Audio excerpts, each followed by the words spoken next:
Assalamualaikum warahmatullahi wabarakatuh. Berjumpa lagi dengan saya, Risa Nazifah, Widyaswara BPSDM Provinsi DKI Jakarta. Pembelajaran kali ini merupakan kelanjutan dari materi strategi knowledge management. Knowledge management pada dasarnya sudah dijalankan pada setiap organisasi baik sadar maupun tidak sadar. Misalnya dalam kegiatan berupa knowledge sharing, portal pegawai, intranet, coaching dan mentoring, minutes of meeting, maupun kegiatan rapat dan koordinasi lainnya. Yang harus diperhatikan dalam mengembangkan knowledge management dalam sebuah organisasi adalah dengan menerapkan tools yang sesuai dengan kebutuhan organisasi, sehingga tujuan knowledge management dapat tercapai. Pada materi kali ini akan dijelaskan beberapa tools dalam penerapan knowledge management, diantaranya 1. Community of Practice atau COP, 2. Peer Assist, 3. After Action Reviews, 4. Peer Reviews, dan 5. Exit Interviews.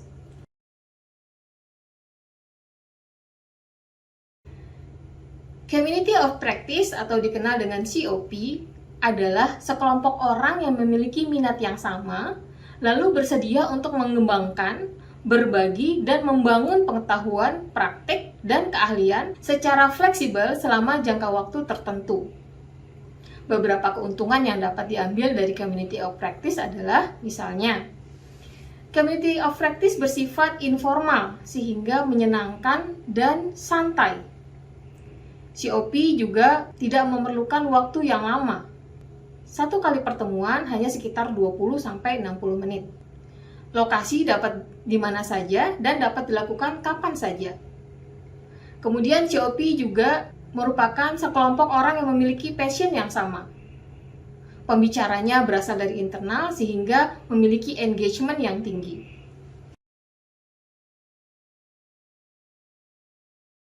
Peer Assist adalah proses di mana sekelompok orang yang memiliki suatu tugas atau proyek memanggil orang lain dari luar tim yang memiliki pengetahuan dan pengalaman dalam bidang tersebut untuk mendapatkan wawasan yang memadai.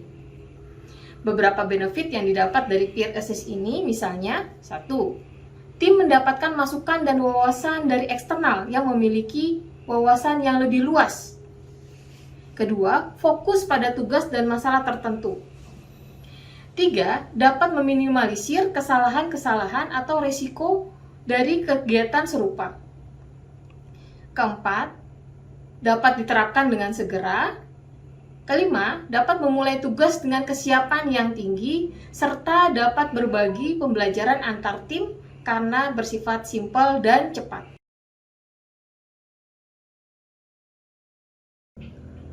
After Action Reviews atau biasa disingkat dengan AAR adalah pertemuan singkat terfokus yang dilakukan secara langsung oleh tim kerja setelah selesai sebuah kegiatan atau proyek. Diskusi ini memungkinkan individu yang terlibat untuk mempelajari sendiri apa yang terjadi, mengapa itu terjadi, apa yang berjalan dengan baik, apa yang berjalan tidak baik, apa yang perlu ditingkatkan, dan pelajaran apa yang dapat diambil dari pengalaman. Beberapa benefit dari After Action Reviews adalah review internal atau kegiatan yang fokus dan sistematis. Lalu, dapat tergambar kekuatan dan kelemahan dari tiap individu. Selanjutnya, pembelajaran dilakukan segera setelah kegiatan sehingga topik masih hangat dan banyak lesson learned yang dapat dipelajari. Dan yang terakhir, After Action Review bisa merupakan refleksi kegiatan dan dapat menjadi rekomendasi untuk kegiatan serupa selanjutnya. Peer reviews adalah cara untuk mendapatkan perspektif baru mengenai karya Anda atau tim Anda dalam sebuah kegiatan. Proses peer review melibatkan pengedaran draft karya kepada sekelompok orang dengan permintaan komentar dan saran konkret untuk peningkatan hasil karya tersebut. Benefit dari peer reviews diantaranya dapat memberikan validasi dan rekomendasi terhadap hasil karya Anda dan tim, juga dapat meningkatkan kualitas hasil karya dan mendapatkan ide-ide baru yang membangun, serta mendapatkan umpan balik yang bermanfaat.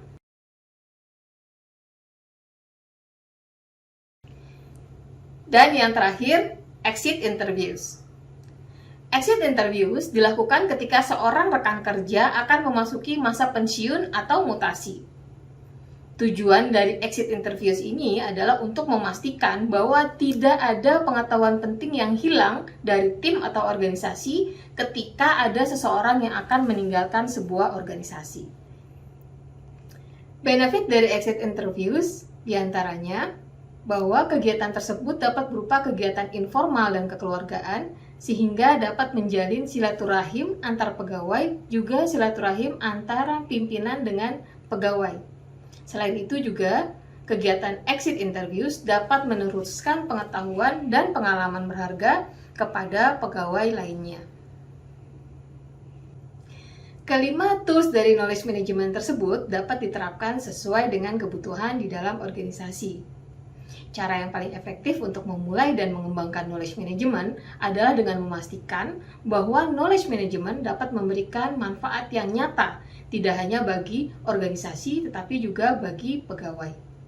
Jadi kira-kira tools knowledge management mana yang sudah diterapkan di instansi Anda? Sekian pembelajaran kali ini, semoga bermanfaat dan dapat diterapkan. Assalamualaikum warahmatullahi wabarakatuh.